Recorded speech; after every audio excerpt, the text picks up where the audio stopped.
부자의 돈, 부자가 말하는 돈의 속성에 대해서 저희가 배워볼 텐데요. 오늘 이 시간을 통해서 저희가 어떻게 하면 이렇게 돈을 많이 벌 수 있는지, 돈을 모을 수 있는지 그 방법에 대해서 그 비법을 배워보도록 하겠습니다.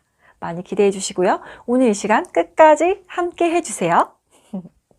저희가 항상 궁금한 게 있죠. 난 이렇게 착하게 열심히 일하는데 왜 돈이 모이지 않는 걸까요? 네, 사이토이토리는 그 이유에 대해서 아주 간단하게 딱 3가지로 일목요연하게 대답을 해주고 계십니다. 그 첫 번째가 돈이 모이지 않는 이유를 생각하세요.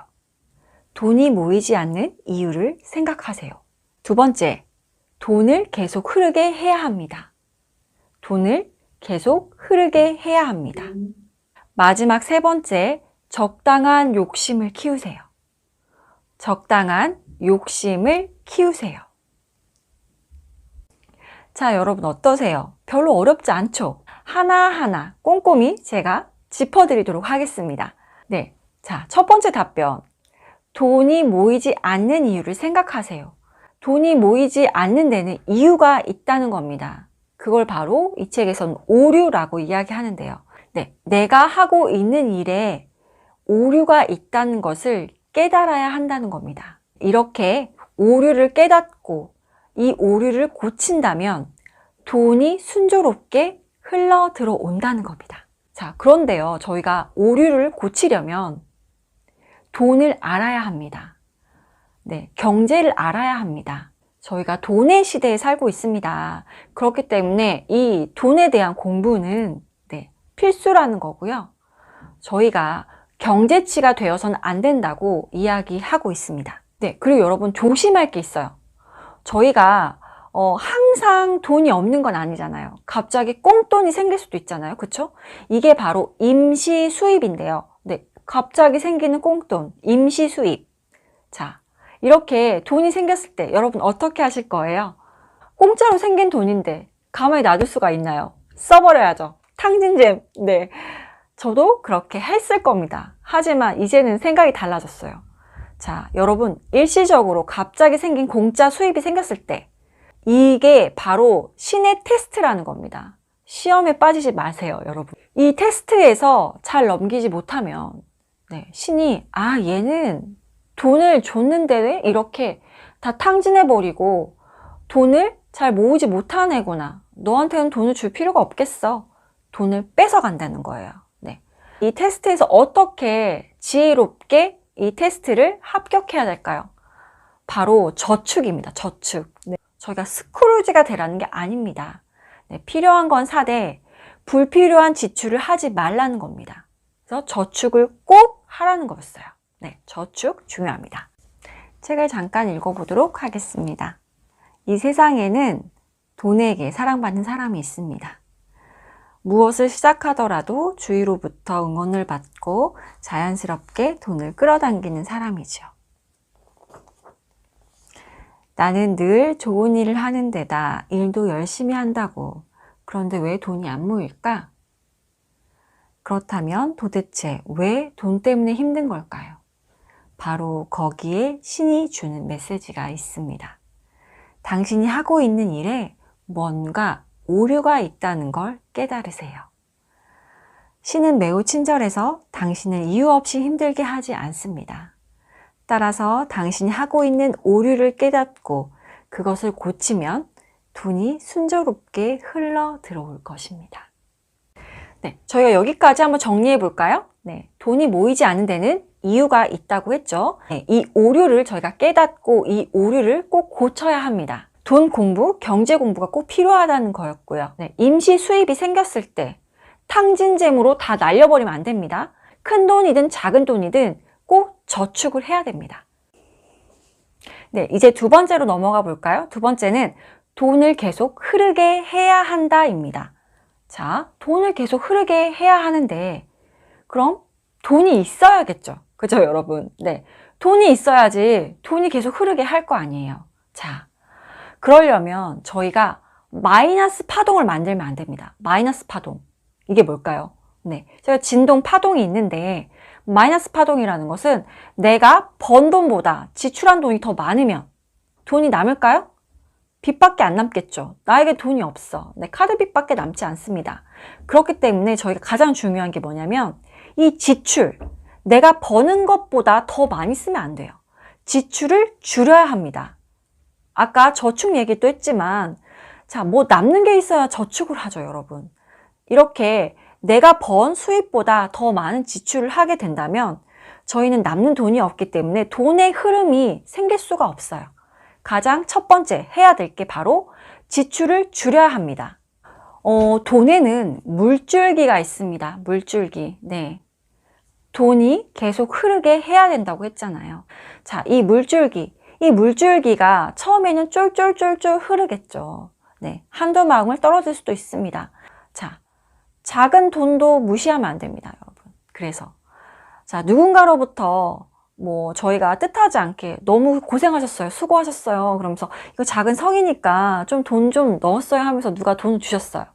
에이, 왜 그러서 괜찮아요, 이런 거 가지고 뭐 돈 괜찮아요, 넣어두세요, 민망해요, 괜찮아요 이러면서 저희가 괜찮다고 네, 사양하는 경우가 간혹 있으시죠. 네, 안 된다고. 네, 이거 하면 안 된대요. 왜냐면 저희가 이렇게 작은 거, 작은 성의 표시예요 하고 주신 돈을 네, 마다하고 받지 않으면 이 물줄기가, 돈줄기가 끊긴다는 겁니다, 여러분. 그래서 작은 성의 표시라도 뭐 주시면 아우 감사합니다, 이렇게 기쁘게 받으라는 거죠.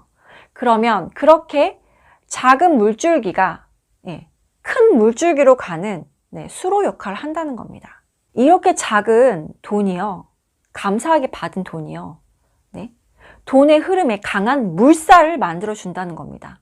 네, 그리고 반대로 저희가 돈을 드릴 때가 있죠. 뭐 아이들한테 용돈을 주거나 부모님들한테 용돈을 드릴 때 저희가 돈을 주게 되는 경우가 있잖아요. 이 돈에는 저희의 마음이 깃든다고 합니다. 저희가 행복을 나누면 그 행복이 2배가 돼서 돌아오잖아요. 이런 것처럼 저희가 누군가에게 돈을 줄 때 네, 축복하는 마음으로, 행복을 바라는 마음으로 돈을 주라는 겁니다. 네. 돈에는 물줄기라고 하는 것이 있습니다. 아무리 큰 강도 결국엔 작은 강이 모여서 만들어집니다. 돈도 마찬가지입니다. 예를 들어 당신이 누군가에게 도움이 되는 일을 해서 상대방이 그냥 작은 성의의 표시입니다 하며 돈을 건넸다고 칩시다.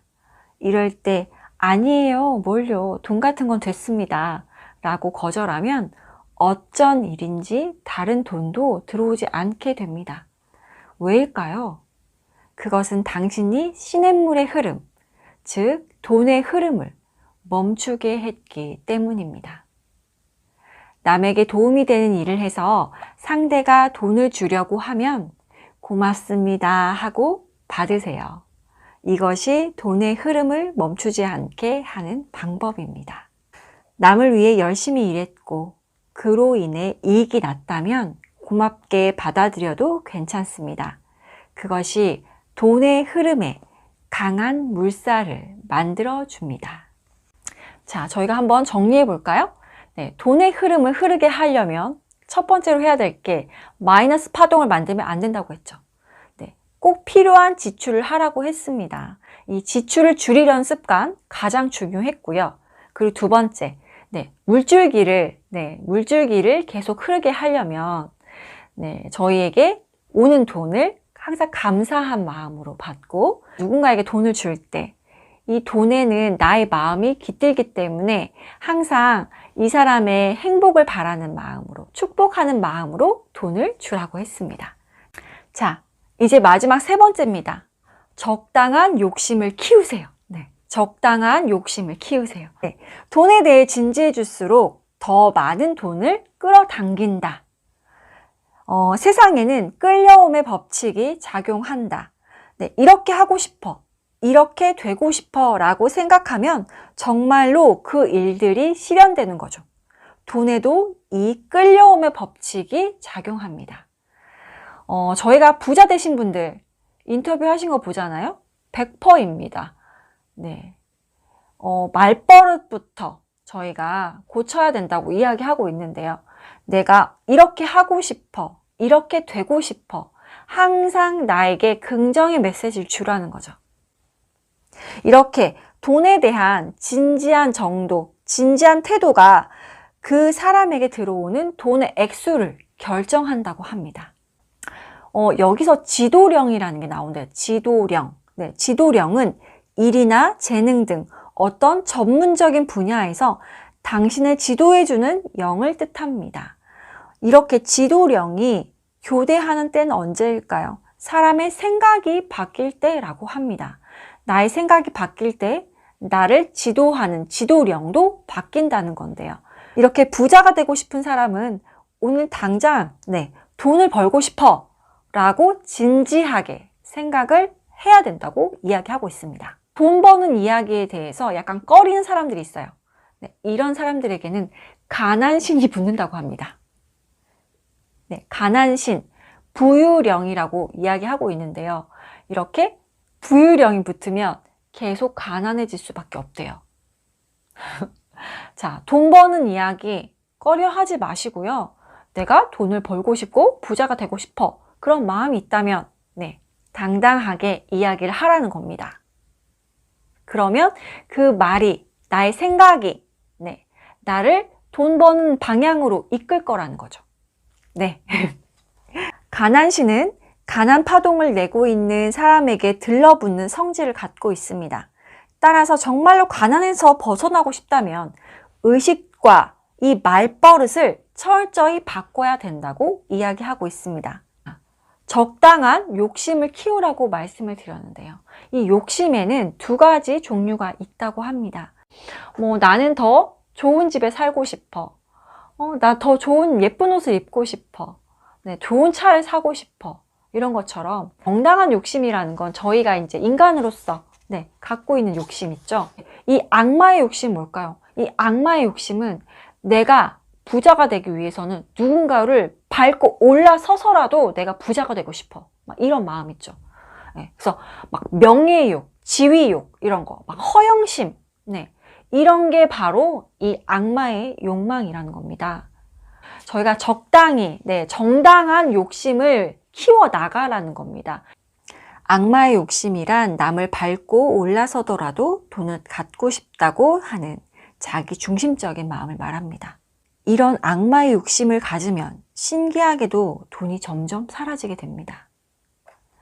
성공은 남이 밀어 올려주는 것입니다.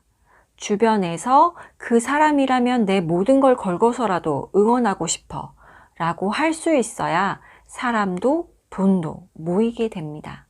사람에게는 제각각 처지라는 것이 있습니다. 자신의 처지를 스스로 관철시킬 수 있을지 없을지가 성공을 좌우합니다.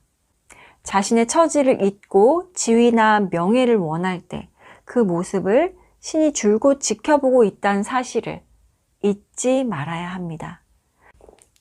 그럼 한번 정리를 해볼까요?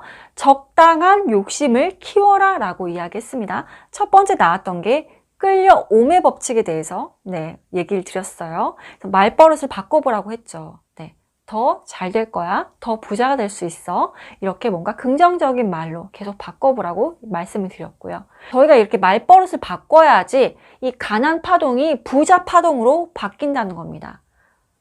그리고 돈에 대한 진지한 태도, 그리고 집중도, 그게 중요하다고 말씀을 드렸어요. 마지막으로 정당한 욕심을 가져서 저희가 투지를 불태울 수 있는 그런 사람이 되어야겠습니다. 이렇게 성장하고 싶고 성공하고 싶고 부자가 되고 싶은 마음 여러분에게도 다 있을 거라고 생각이 됩니다. 100억 부자 저희도 될 수 있습니다. 일본 최고의 부자 사이토 히토리에게 돈에 대해서 배워봤습니다. 중요했던 거 3가지 키포인트만 꼭 기억해 두세요. 오류, 오류를 꼭 체크해 보시고요. 흐름, 돈의 흐름을 꼭 이어가게 해보세요. 욕심, 적당한 욕심을 키우시라는 거. 정말 부자가 되고 싶다면 부자가 한 행동을 그대로 따라하면 부자가 될 수 있다고 합니다. 오늘 이 시간 이렇게 부자 인간관계라는 책을 통해서 여러분과 돈에 대해서 배워보는 시간을 가져봤습니다. 함께 해주셔서 정말 감사드리고요. 저의 작은 바람이라면 오늘 이 시간을 통해서 여러분께 여러분의 마음속에도 긍정적인 씨앗이 하나 딱 들어가서 네, 그 씨앗이 조금씩 네, 커져서 더 부자 되시고 더 행복해지셨으면 좋겠습니다.